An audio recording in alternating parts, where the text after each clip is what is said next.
Baiklah, sekarang kami dari kelompok kami akan mendemonstrasikan hasil tugas 9 praktikum keamanan cyber. Nah, ini adalah anggota kelompok kami. Nah, di sini kita masuk ke dalam bagian pertama, yaitu Lab Snort and Firewall Rules. Nah, di bagian ini terbagi menjadi 3 part. Nah, yang pertama itu Preparing the Virtual Environment. Nah, di sini kita akan menyiapkan virtual environment-nya. Kita masuk ke virtual machine, di virtual box. Kita double screen saja.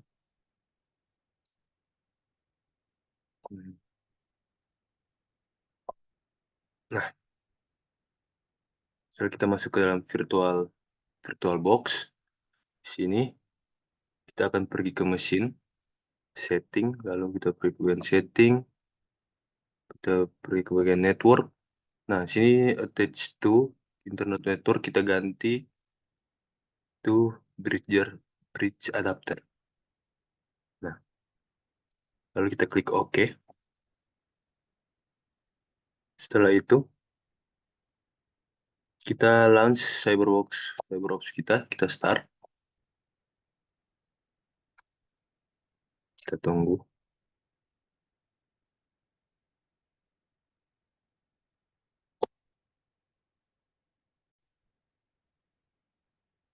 Lalu kita masuk ke dalam CyberOps Workstation. Di sini kita pergi ke terminal. Lalu kita ketik dengan perintah sudo ini. Kita copy paste saja.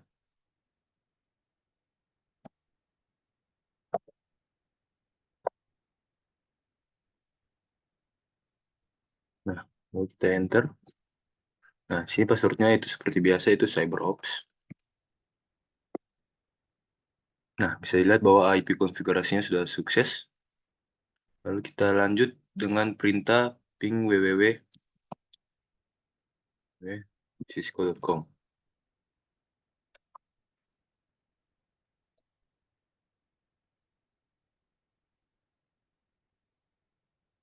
Kita ulangi sekali lagi.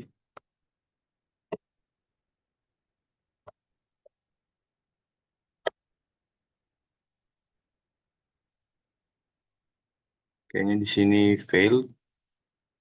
Use Ctrl C to stop the ping. Tapi karena di sini error, jadi kita langsung lanjut ke dalam part 2, yaitu dalam part firewall and IDS logs. Nah, sini kita gunakan perintah ini. Kita akan run the script mininet.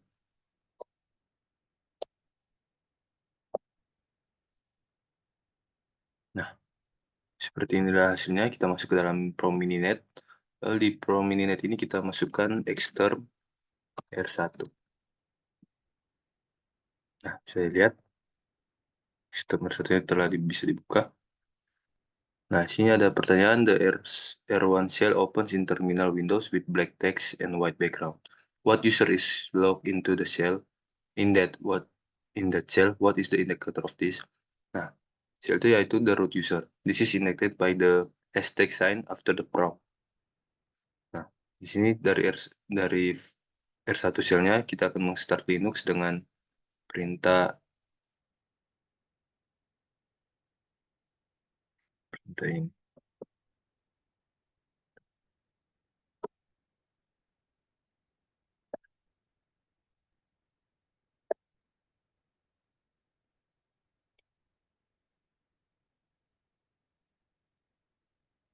Tidak bisa di copy paste, jadi kita ketik saja web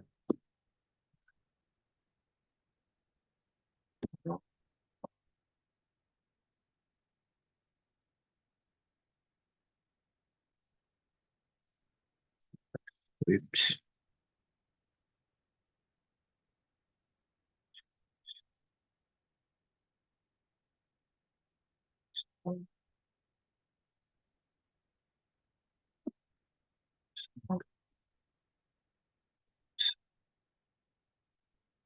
Nah, saya lihat runningnya berhasil.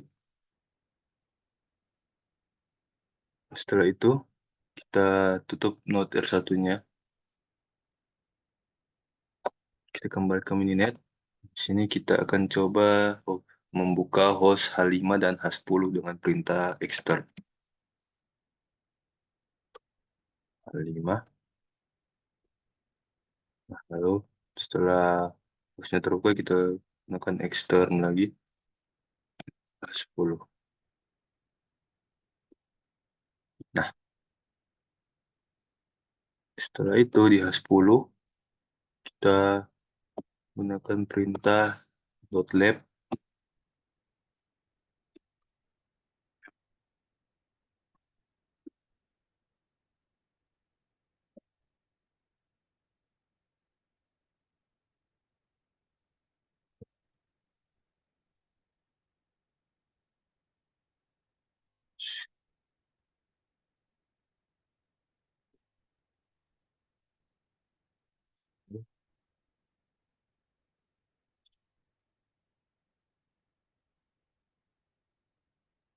Script normal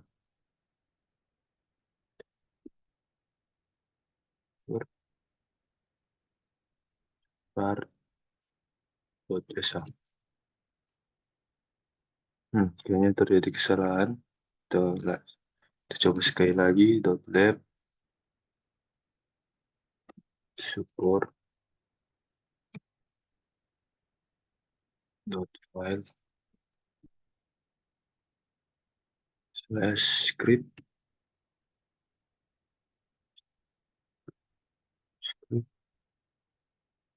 mon server underscore start.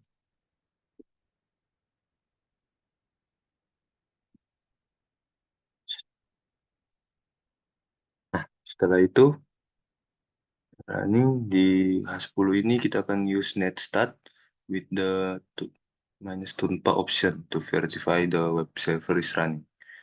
Nah, sih kita gunakan perintah netstat.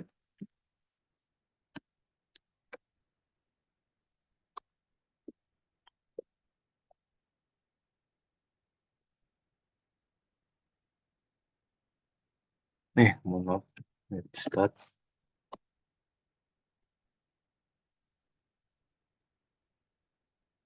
Nah, bisa lihat di internet connection telah aktif. Saya lihat ini adalah topnya pingnya 00066666. Nah, lalu kita lanjut. Oh, di Note R1 tadi ternyata harusnya jangan dulu di close. Ini di extern. Kita buka lagi extern masa extern R1-nya.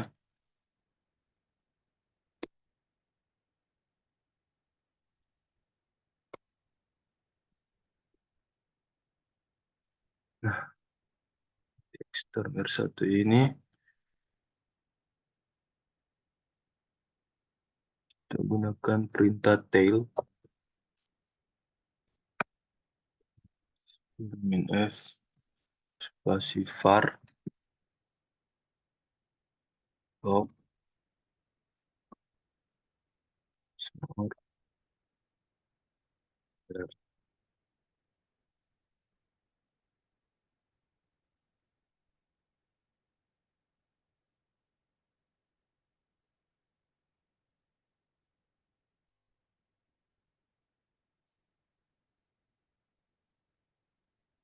Nah, setelah itu di H5 kita gunakan perintah widget. Kita tutup dulu ke H5 get 9165 harus 2 133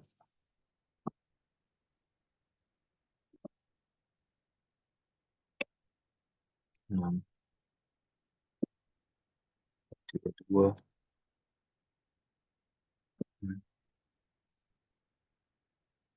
Indah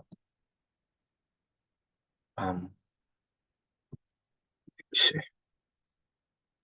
Nah, setelah diterconnect,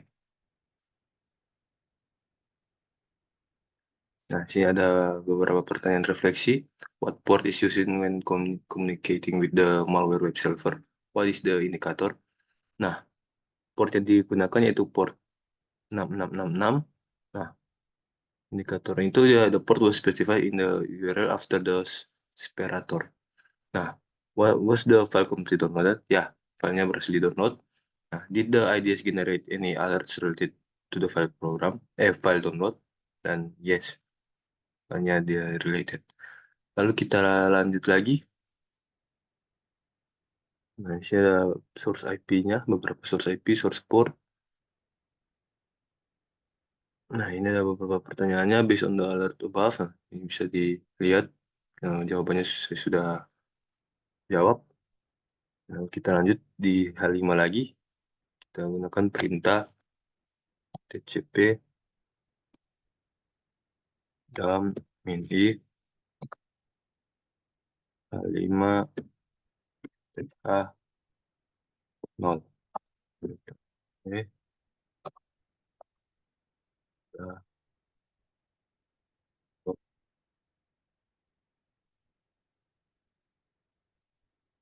sampai. Nah, bisa lihat ini adalah hasilnya. Kita kita kita klik enter few times. Nah, jadi control of the shell will while TCP dump runs in background. Nah, now the TCP dump description package to not malware again on H5.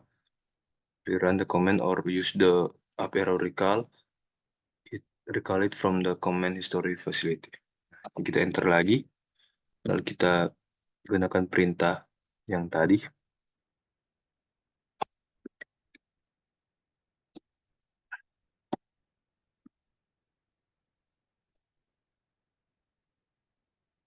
Tekan bentuknya lagi.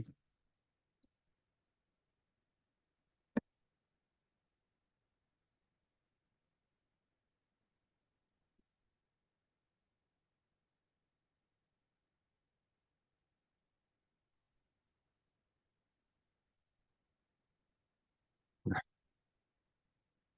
setelah itu,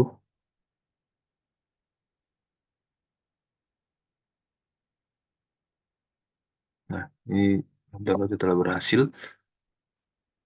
Setelah itu kita masih tetap di Note H5. Kita ketik FG. Nah, bisa lihat bahwa dan TCP dalamnya telah di-download. Baik, lalu kita gunakan perintah ls min l.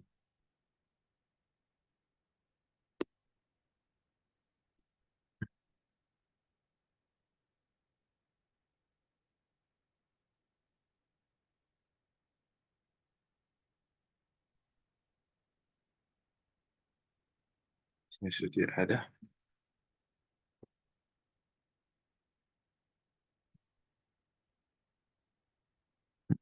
Ctrl C dulu. Maaf, lalu kita gunakan ls min l. Nah, saya totalnya ada 392. Ls min L-nya dan Nimda, kita cari Nimda di sini. Nah, bisa dilihat bahwa Nimda-nya telah diinstal. Baik. Nah, lalu kita lanjut ke step 2. Kita akan meng-turning firewall rules based on IDS alert. Nah, kita langsung masuk ke dalam di extern R1 tadi. Mana extern R1 tadi? Kita buka saja lagi extern R1. Nah, di sini kita gunakan perintah IP tables min L min V. Nah, di sini ada what change are currently used by R1. Nah, jawaban di sini ada ya, input, forward, dan output. Lalu sini kita lanjut dengan perintah tables min E forward P CP P 965 202 33 min di port 6666. Kayaknya sudah bisa.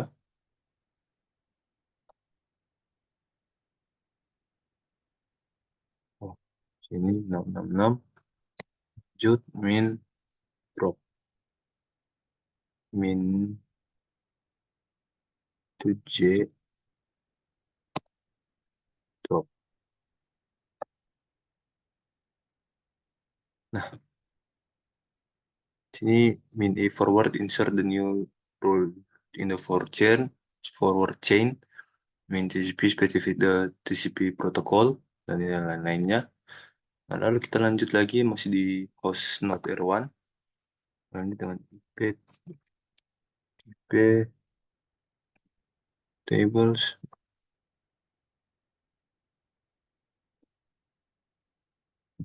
L P. Nah, bisa lihat di bagian di chain forwardnya 00 TCP.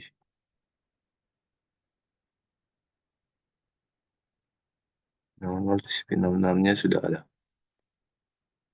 Lalu on H5 kita try download the file again. Nah, kita akan mencoba mendownloadnya lagi file 5 tadi dengan perintah widget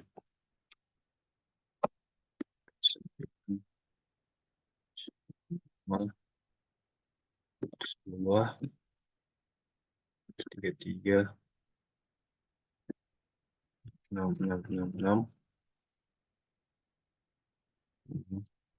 32 ini sudah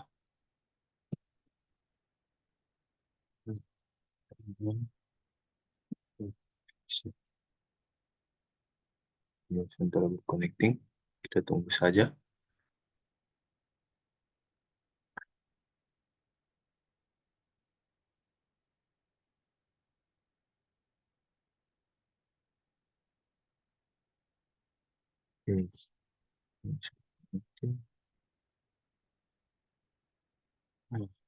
Ini membutuhkan waktu.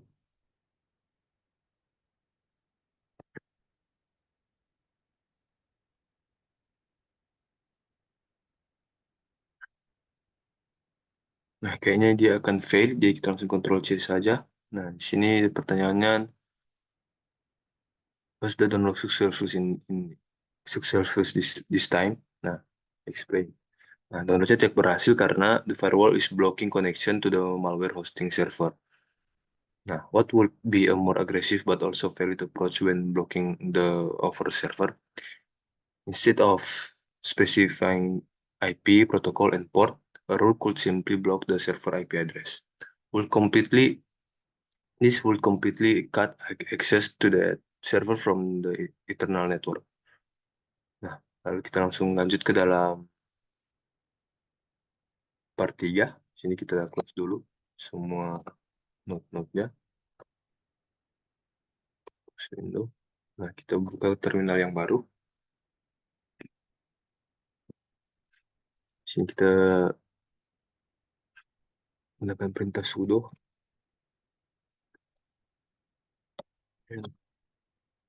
Oke, masukkan password seperti biasa.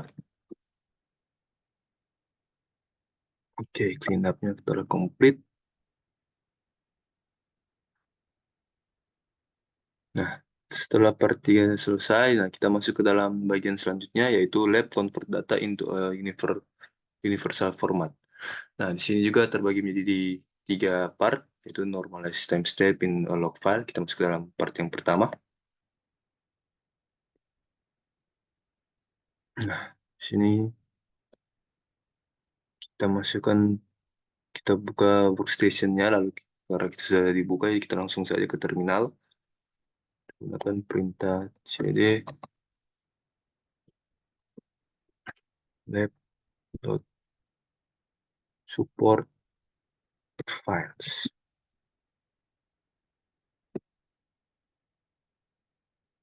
ls. Nah, bisa lihat bahwa totalnya ada 566. Jadi kita akan melihat application X. Kita akan cari application X. Nah, ini dia. Sudah di log. Setelah itu, kita gunakan perintah awk bikin. Kita langsung kopas saja agar menghemat waktu. Enter. Nah, ini adalah hasilnya. Nah, ini adalah the command above in awk script. It may be complicated. The main structure of the awk script above is as follows. Kita bikin dan lain-lain. Di sini juga ada beberapa pertanyaan refleksi yang sudah saya jawab. Nah, kita lanjut saja. Kita lanjut ke bagian D di sini. Kita menggunakan perintah nano.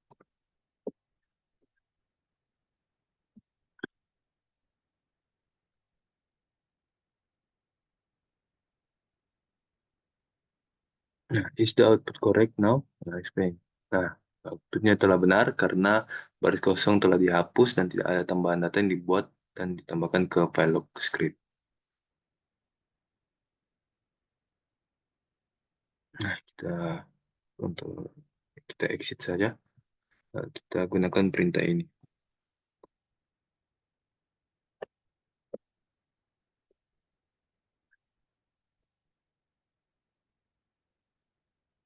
Oke, setelah itu, what was print by the column above is this equivalent.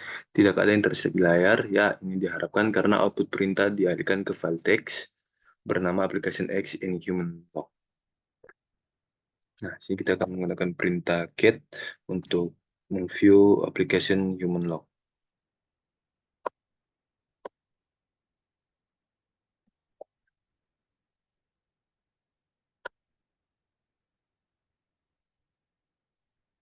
Nah, ini adalah view dari application human log-nya. Setelah itu kita masuk ke part 2 mengenai normalize the timestamp in the Apache log file. Nah, kita gunakan perintah get lagi.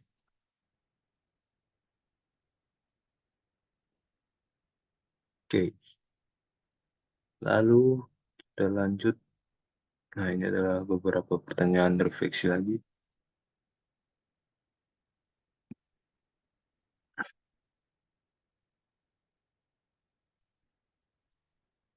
Nah, ini kita mendapatkan masalah. Di sini kita akan menyelesaikan masalah itu dengan perintah ini.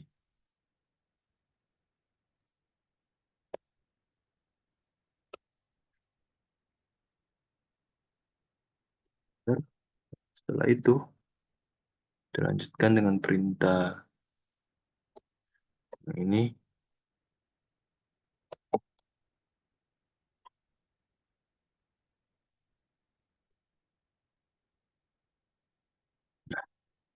Was the script able to properly convert times in this time? Describe the output. Nah, ya outputnya telah sesuai. Sekarang menampilkan dua baris untuk setiap entry log. Baris pertama menampilkan timestamp dalam format Unix epoch, dan baris kedua adalah entry log yang sama dengan timestamp yang ditampilkan menggunakan format human readable. Nah, kita lanjut ke dalam part yang ketiga di bagian ini, yaitu log file preparation in security onion. Nah, kita langsung saja. Nah, di sini kita akan mengopen terminal security onion. Jadi kita sudah tidak menggunakan ini lagi. Kita akan pergi ke di sini. Yang tadi kita shutdown saja. Kita run di security onion.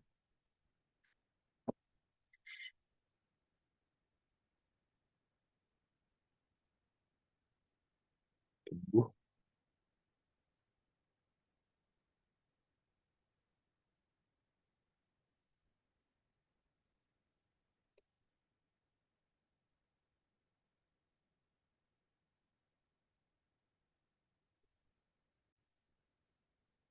Setelah kita masuk ke security onion, kita akan menggunakan username analis dan passwordnya CyberOps.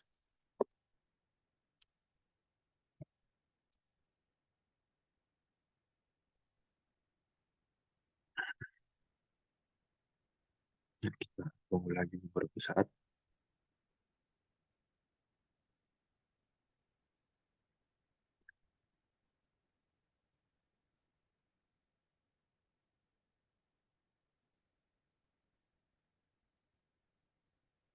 Nah, setelah dibuka, kita akan pergi ke sini. Nah, di terminal emulator ini, nah, you can also right click desktop, open terminal. Oh, di sini kita hanya akan membuka terminalnya saja. Lalu kita gunakan perintah yang ada di sini. Nah,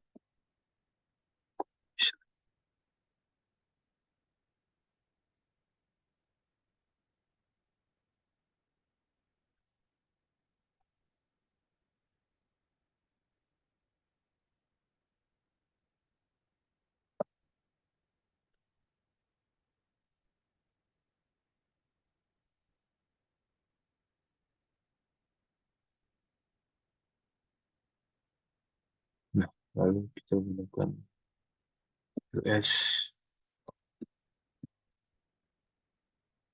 Totalnya ada banyak. Lalu kita masuk ke dalam step keempat. Kita akan bro logs in security on-nya. Nah, di sini kita akan gunakan perintah ini.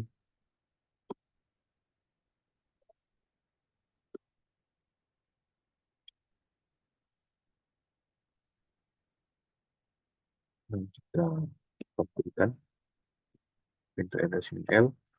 Di sini totalnya ada 80. Lalu kita lanjut ke dalam step 5 mengenai snort logs.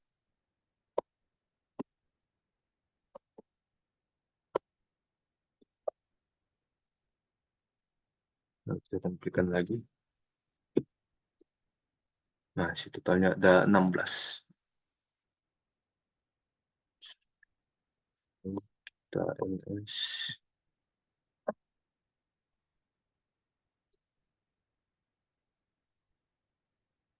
Nah, di sini kita notice bahwa that security onion spreads file based on the interface. Nah, because the security onion virtual machine image has 4 interface. For directory archive. Use the ls-min-l security onion command to see the file generated by the Ethernet 0 interface. Nah, bisa dilihat di sini. Lalu kita lanjut ke step ke-6. Kita akan menggunakan perintah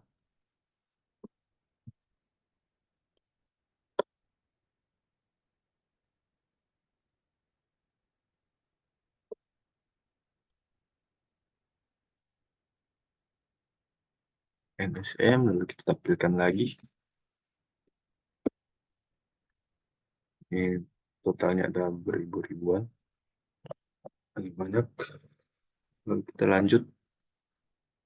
Nah, di sini ada beberapa pertanyaan mengenai Sphinx. Nah, di sini Sphinx adalah mesin pencari sumber terbuka yang digunakan oleh Elsa untuk menyediakan kemampuan pencarian.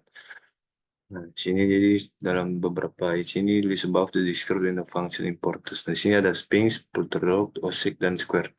Nah, masing-masing bisa dibaca di sini. Kita lanjut ke dalam reflection. Lalu,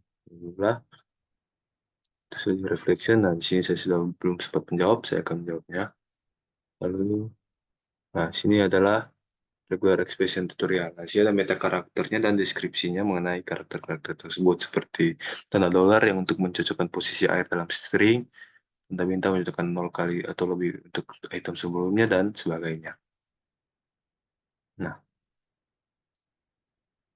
selanjutnya akan disampaikan oleh teman saya di mulai dari bagian extract and export from PCAP. Terima kasih.